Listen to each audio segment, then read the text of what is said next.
নবম দশম শ্রেণীর উচ্চতর গণিতের যতগুলো জ্যামিতি আছে, তোমার অ্যাপোলোনিয়াস, তারপরে গোল্ডেনের উপপাদ্য, ব্রহ্মগুপ্ত, তার মধ্যে একটা হচ্ছে ব্রহ্মগুপ্তের উপপাদ্য।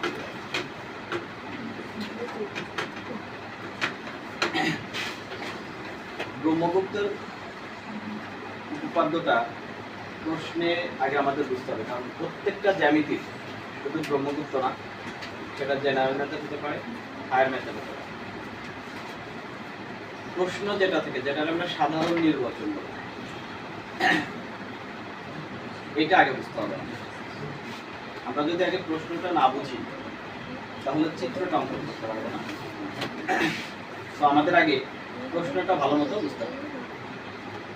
বলা হয়েছে বৃত্তে অন্তর্লিখিত কোন চতুর্ভুজের কর্ণ দুইটি যদি পরস্পর লম্ব হয়, তাহলে আমাদের প্রথম কাজ হবে আমরা আগে একটা বৃত্ত অঙ্কন করব এবং সেই বৃত্তের মধ্যে একটা চতুর্ভুজ থাকবে। তো এটা যদি একটা বৃত্ত হয়, আমার বৃত্তটা পুরোপুরি গোল হবে না, কারণ আমি হাত দিয়ে আঁকছি। তো আমরা অঙ্কনের সুবিধার্থে অনেক সময় দেখা যায় গাইডে বা প্রশ্নে বা তোমার বইয়ের যে চিত্র থাকে সেটা একটু ঘুরাই দিলে আমাদের জ্যামিতিগুলো করতে অসুবিধা হয়। তো আমরা যাতে সেই অসুবিধায় না পড়ি সেজন্য যে কথাগুলো বলবো একটু খেয়াল করবো। বলছে বৃত্ত অন্তর্লিখিত কোন চতুর্ভুজের কর্ণ দুইটি যদি পরস্পর কি হয়, লম্ব হয়, তাহলে আমি আগে দুইটা কর্ণ এঁকে দিচ্ছি। ভালো করে বোঝার চেষ্টা করব। দুইটা কর্ণ পরস্পর আমরা কি এঁকে দিলাম, লম্ব এঁকে দিলাম। প্রশ্ন বলছি এবার আমরা চতুর্ভুজটা কমপ্লিট করি।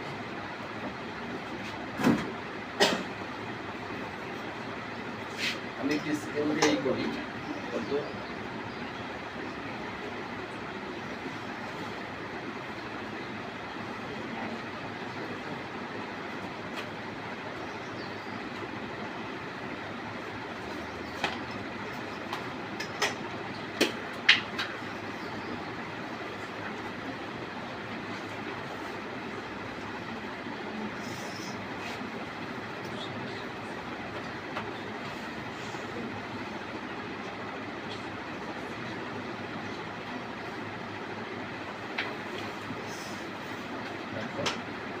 চতুর্ভুজটা কমপ্লিট করলাম। ওকে, তো আমি নাম দিয়ে দিই এ বি সি।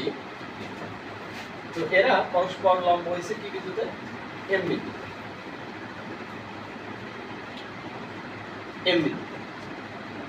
তারপরে কি বলছে, ছেদ বিন্দু থেকে, এই যে ছেদ বিন্দু থেকে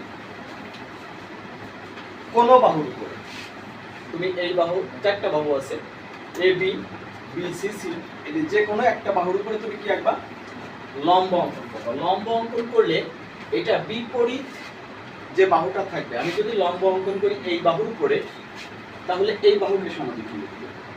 আর যদি বিসি বাহুর উপর লম্ব আঁকি তাহলে এডি বাহুকে সমদ্বিখণ্ডিত করবে। তো আমি আনুমানিক একটা বিন্দু নিচ্ছি, যেটা আমরা ধরে নিচ্ছি যে এটা হচ্ছে এডি বাহুর মধ্যবিন্দু। তো আমি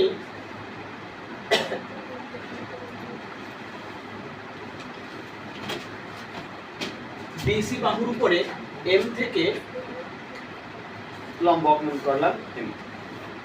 এটারও যদি পেছন দিকে বর্ধিত করাই এম পর্যন্ত, তাহলে এটা এডি বাহুকে কি করবে, সমান দুইটা অংশে বিভক্ত করবে। অর্থাৎ এ এফ সমান সমান বি এফ বা এফ। এইটা আমাদের প্রমাণ করলেই যথেষ্ট প্রশ্ন মিলে। যদিও এখানে বইয়ে যে প্রমাণটা আছে এটা আসলে শর্ট ফর্মে লেখা আছে, আমি বিস্তারিত যে প্রসেসটা আছে সেটা দেখাবো। কেউ যদি এই আমার এই ভিডিওটা দেখো তাহলে আশা করা যায় তোমার এই উপপাদ্যটা নিয়ে আর কোনো সমস্যা থাকবে না। তোমরা সবাই একটু মনোযোগ দিয়ে দেখবা, তাহলে অবশ্যই পারবে। আর কখনো ভুল হবে না। তো আমাদের মূল কথাটা হচ্ছে, আমি আবার বলছি যে একটা বৃত্তের মধ্যে একটা চতুর্ভুজ থাকবে এবং ওই চতুর্ভুজের দুইটা কর্ণ যদি পরস্পর কি হয়, লম্ব হয়। কর্ণ দুটো যদি পরস্পর, আমাদের কর্ণ দুটো কে কে, এসি এবং বিডি, কোন বিন্দুতে লম্ব হয়েছে, এম বিন্দু।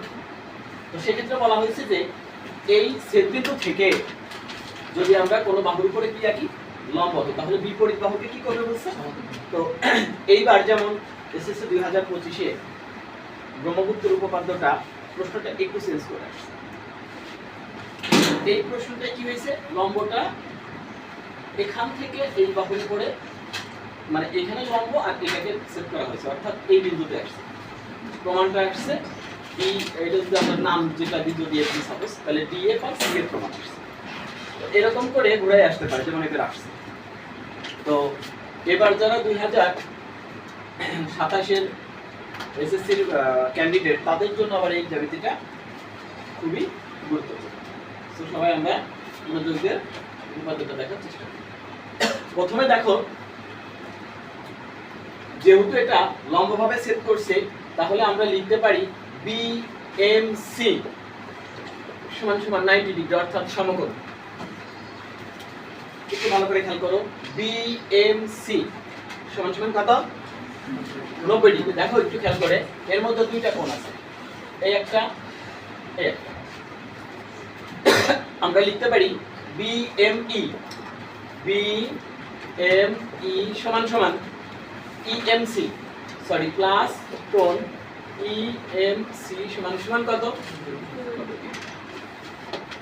প্রশ্নে যেহেতু বলা আছে এটা লম্বভাবে সেট করছে, এই জন্য তাহলে এই পুরো কোণটা, অর্থাৎ বিএমসি কোণটা 90 ডিগ্রি হলে এই কোণ প্লাস এই কোণ, অর্থাৎ বিএমই প্লাস কোণ ইএমসি সমান সমান 90 ডিগ্রি হবে।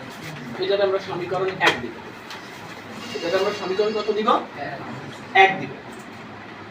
এইবার আরেকটু লক্ষ্য করে দেখো, এই বিএমসি এর মধ্যে আরো দুইটা সমকোণী ত্রিভুজ আছে, একটু সবাই খেয়াল করো। একটা হচ্ছে ইএমসি, একটা হচ্ছে বিএমই, একটা হচ্ছে কত, বিএমই। ভালো করে দেখো, এটা তো 90 ডিগ্রি, এটা হচ্ছে 90 ডিগ্রি, তাহলে বিএমইও একটা সমকোণী ত্রিভুজ। তাহলে আমরা এটা লিখতে পারি ত্রিভুজ বিএমসি এর ক্ষেত্রে এটা 90 ডিগ্রি, আর এটা কি লিখতে পারি। এখন এই জায়গায় যে দুইটা ত্রিভুজ আছে, শিক্ষার্থীদের অনেক সময় প্রশ্ন থাকে যে স্যার কোনটা নিব, বা অনেক সময় দেখা যায় স্যার যেটা করাই, দেখা যায় যে ওইটা দিয়ে ওরা করতে চায় সবসময়। তুমি যে কোনোটা নিয়ে শুরু করতে পারো, তোমার বোঝাটা যদি ঠিক থাকে, কনসেপ্টটা যদি ক্লিয়ার থাকে, তাহলে তুমি যে কোনোটা নিয়েই প্রমাণটা করতে পারবা। তো আমি পরেরটাও নিতে পারি, নিচেরটাও নিতে পারি। আমি যদি নিই বিএমই, কোণ বিএমই, এটার ক্ষেত্রে আমরা কি লিখতে পারি, বিইএম সমান সমান 90 ডিগ্রি। যেহেতু লম্ব আঁকা হয়েছে, তার মানে এটা সমকোণ। তাহলে একটা ত্রিভুজের তিনটা কোণের সমষ্টি কত, 180 ডিগ্রি। তাহলে সেম ভাবে এই কোণটা এবং এই কোণটার সমষ্টিও কত, 90 ডিগ্রি। তাহলে আমরা কি লিখতে পারি, বিএমই, বিএমই প্লাস কত, এটা কত, ই বি এম সমান কত, দেখো তো বোঝো কিনা। আমি আবার বলছি, এই ছোট যে দুইটা ত্রিভুজ থাকবে, এই দুইটা তুমি যে কোনো একটা নিয়ে শুরু করতে পারো। তাহলে ত্রিভুজ কোনটা নিবে এটা তোমার ব্যাপার, তুমি যে কোনোটা নিয়ে করবা, প্রমাণ নিবে, কোনো সমস্যা। সো তোমার বোঝাটা, কনসেপ্টটা ক্লিয়ার থাকবে। তাহলে আমরা প্রথমে বড় ত্রিভুজ নিয়েছি, এর মধ্যে ছোট দুইটা যে কোনো একটা নিয়ে শুরু করছি। এখন এইটাও 90 ডিগ্রি, এটা আমরা যদি সমীকরণ 1 এবং 2 নিয়ে চিন্তা করি, তাহলে আমরা লিখতে পারি এইটা সমান সমান এইটা সমান সমান, তার মানে এইটা সমান সমান এইটা লিখতে পারি। তা যদি আমরা লিখি, দেখো এখানে একটা কমন কোণ আছে, কোনটা দেখো তো একটু খেয়াল করে সবাই, বিএম। তাহলে সমান সমান লেখা মানে কি, উভয় পক্ষ থেকে এটা চলে যাবে। তাহলে জেনারেলি আমাদের থাকবেটা কি, এই কোণ সমান এই কোণ, EMC কোণ সমান সমান EBM কোণ লেখা যায় কিনা? সমীকরণ 1 এবং কত থেকে পাই আমরা? তোমরা লেখার সময় একটু লিখতে পারো অথবা যে যেভাবে পারো। তুমি যদি লেখো সমীকরণ 1 ও 2 হতে পাই, সরাসরি যারা বুঝবে, অনেকে আছে বোঝে যে এটা বাদ চলে যাচ্ছে, এটা সমান এটা লিখতে পারো। আবার অনেকে বোঝে না, তাদের জন্য বিষয়টা কি? তুমি লিখবা যে এইটা সমান সমান এইটা, মানে আমি লিখে দিই সমীকরণটা এরকম লিখে করতে পারো। এখন এইটু তুমি লিখতেও পারো নাও পারো। এইটা সমান সমান এটা লেখা যায় এই যে EB, দেখছো? এইবার উভয় পক্ষ থেকে এটা চলে গেছে। দেখো বেসিক্যালি তাহলে আমাদের কি আসছে? EMC কোণ সমান সমান EBM। এইটাই, এই লাইনটা তুমি লিখতেও পারো নাও পারো, শুধু লেখার সময় লিখবা যে সমীকরণ 1 এবং 2 হতে পারে। দুইটা লাইনে লিখতে পারো, শুধু লাস্টের লাইনও তুমি লিখতে পারো, কোনো ব্যাপার না। সেটা তোমার ব্যাপার, এটা তোমার বোঝার উপর ডিপেন্ড করে। এখন একটু খেয়াল করো, এম কোণ কি কোণ আর কি কোণ, তাই তো? এই বি কোণটা দেখো, এই কোণটা বৃত্তের পরিধির উপর আছে কি? তাহলে আমরা দেখো কোন দুইটা বাহু নিয়ে কাজ করতেছি, এই জায়গায় চাপের একটা বিষয় আছে, সেক্ষেত্রে আমরা কনফিউশনে পড়ে যাই চাপ কোনটা নিব পরীক্ষায় লিখতে গেলে বা জ্যামিতিটা যখন আমরা সলভ করতে যাব। তো সেক্ষেত্রে একটা সহজ আমি একটা পথ বলে দিই তোমাদের, তাহলে এই চাপ নিয়ে আর কোনো ঝামেলা থাকবে না। সেটা হচ্ছে যে আমরা দেখো এই বাহু আর এই বাহু নিয়ে কাজ করতেছি, অর্থাৎ সহজ উপায় হচ্ছে যে দুইটা বাহু নিব, যে দুইটা বাহু নিয়ে আমরা কাজ করবো, অর্থাৎ লম্ব এবং সমদ্বিখণ্ডকের যে প্রমাণের লাইনগুলো আমাদের আছে, সেই দুইটা বাহু চাপ আমরা ধরবো না। তাহলে বাকি দুইটা বাহু থাকলো কে কে? সিডি এবং এবি, মানে ওই দুটো বাদ দেওয়া একদম কমন একটা জিনিস। তাহলে তোমাদের বুঝতে সহজ থাকবে যদি মাথায় রাখো যে স্যার বলেছিল যে দুইটা বাহু নিয়ে আমরা কাজ করবো, অর্থাৎ লম্ব এবং সমদ্বিখণ্ডকের বিষয়টা, সেই দুইটাকে আমরা চাপ ধরবো। কোনটাকে চাপ ধরবো? হয় সিডি অথবা এবি। এখন প্রথমে আমি কোনটা নিয়ে শুরু করবো, এটা একটা বিষয়। তুমি যখন এই দেখো, আমি একটু আগে বলছি যে এই এ বি চাপ যদি তুমি ধরো, তুমি দেখো এই বি কোণ কখনোই পাচ্ছ না। এই এ বি চাপের জন্য তুমি দুইটা কোণ পাইতে পারো, একটা হচ্ছে এইটা, এই যে এ বিন্দু এবং বি বিন্দু এখানে মিক্স, আর এ বিন্দু বি বিন্দুর জন্য আরেকটা কোণ তুমি পাইতে পারো এখানে পেতে পারো। কিন্তু আমাদের এখানে যে কোণ আছে এই কোণটা কিন্তু তুমি পাচ্ছি না। তাহলে আমি এখন দেখতেছি যে তুমি নিজেই বুঝতে পারবা যে তুমি কোন চাপ নিয়ে শুরু করবা। আমি যদি সিডি চাপ নিই, তাহলে সিডি চাপের জন্য আমি দুইটা কোণ পাচ্ছি। কি কি কোণ পাচ্ছি? একটা হচ্ছে এই কোণ, ভালো করে দেখো, আর এই সিডি চাপের জন্য আরেকটা কোণ পাচ্ছি, এই কোণ। তাহলে আমি এই কোণটা মানে যদিও সিবিডি কোণও যায়, ইবিএম কোণ একই রেখা বরাবর আছে। সো আমরা কোনটা চাপ নিব সেটা প্রশ্ন, মানে এখান থেকে দেখেই বুঝতে পারবো। চাপের বিষয়টা একটু খেয়াল করবো সবাই। আমি আর বলছি চাপ তুমি দুইটা থাকবে, মানে দুইটা তো বাদ দিবা, আর বাকি যে দুইটা বাহু থাকবে সেই দুইটাকে ইন্ডিকেট করে আমরা চাপ দিব। তো সেক্ষেত্রে কোনটা নিব আগে সেটা আবার এই কোণের উপর ডিপেন্ড করবে, প্রথম যে সমীকরণটা দিয়েছে। তাহলে আমরা এটা থাকলো এইভাবে। সিডি চাপের ক্ষেত্রে কোন চাপ? সিডির চাপের ক্ষেত্রে আমরা কয়টা কোণ লিখতে পারতেছি আগে বলছি। একটা হচ্ছে পুরো কোণটাই লিখি সিবিডি, দেখো তো। আর এটা তোমরা জানো যে বৃত্তের একই চাপের উপর দণ্ডায়মান বৃত্তস্থ কোণগুলো পরস্পর সমান। তাহলে সিবিডি কোণ সমান সমান কোন কোণ হবে? সিএ ডি কোণ, ঠিক কিনা? এখন এই কোণটাকে আমরা এই যে ত্রিভুজ যেটা আমাদের ছিল ত্রিভুজের মধ্যে নিয়ে যাব। তাহলে ত্রিভুজের মধ্যে নিয়ে গেলে দেখো এই সিবিডি কোণের পরিবর্তে আমি কি লিখতে পারি? ই বি এম কোণ সমান সমান সি এ ডি কোণটাকে আমরা যদি এই ছোট ত্রিভুজের এই যে এখানে যে প্রমাণের যে ছোট ছোট দুইটা ত্রিভুজ আছে এর মধ্যে নিয়ে যাব, তাহলে এই কোণটা মানে আমরা লিখতে পারি এম এ এফ। ভালো করে দেখো, M A F, M A F. ভালো করে দেখো, এটা ধাপে ধাপে তোমাকে একটার পর একটা লিখতে হবে। এইবার তুমি এখানে খেয়াল করো, এই কোণটা কার সমান? ইবিএম কোণের সমান। এই যে আমরা বের করে রাখছি, তাহলে আমি ইবিএম কোণের পরিবর্তে লিখতে পারি ইএমসি। এখান থেকে তাহলে আমি এখানে কি লিখতে পারতেছি ই এম সি সমান সমান এম এ দেখো তো লেখা যায় কিনা। এবার আবার খেয়াল করো ই এম সি এই কোণটার বিপরীত কোণ এটা, ভালো করে দেখো ই এম সি কোণের বিপরীত কোণ কোনটা এ এম এফ, এটা তোমরা লিখে তারপর লিখবে কিন্তু। তাহলে আমি এটা সাইডে লিখতে পারি, হ্যাঁ, যে ই এম সি কোণের কোন কোণের ই এম সি এর কি কোণ বিপরীত কোণ কত এ এম এফ। আর আমরা জানি যে বিপরীত কোণগুলো পরস্পর কি হয় সমান হয়। তুমি এই লাইনটা দেখাই দিবা। তাহলে আমরা কি লিখব এই যে ইএমসি এই কোণের পরিবর্তে লিখতে পারি কোণ এ এম এফ সমান সমান কোণ এম এ এফ। তাহলে আমরা এই ত্রিভুজটা যদি চিন্তা করি ত্রিভুজ এ এফ এম এর এই দুইটা কোণ পরস্পর কি এ এম এফ সমান সমান এম এ। তো একটা ত্রিভুজের দুইটা কোণ যদি সমান হয় তাদেরকে আমরা সমকোণ সমান হলে বাহু সমান হয়। ভূমি সংলগ্ন কোণ যদি আমরা ধরি, ত্রিভুজটাকে যদি আমরা বাইরে বের করি, এটা যদি এখানে দিই, এমটা যদি এখানে দিই, এফটা যদি উপরে, তাহলে এই দুইটা কোণ সমান, যেটাকে আমরা ভূমি সংলগ্ন কোণ বলতে পারি। তাহলে এই বাহু আর এই বাহু পরস্পর সমান। তাহলে আমরা এখান থেকে লিখতে পারি এই বাহু আর এই বাহু কি সমান, যেহেতু কোণ দুইটা সমান।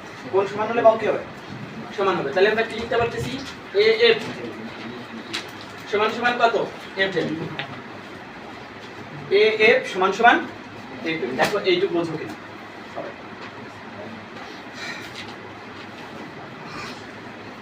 এ এফ সমান সমান এফ এম কিভাবে হয়েছে বুঝছো? এখন দেখো আমি বলেছিলাম এইখানে দুইটা ছোট ত্রিভুজ আছে, কয়টা?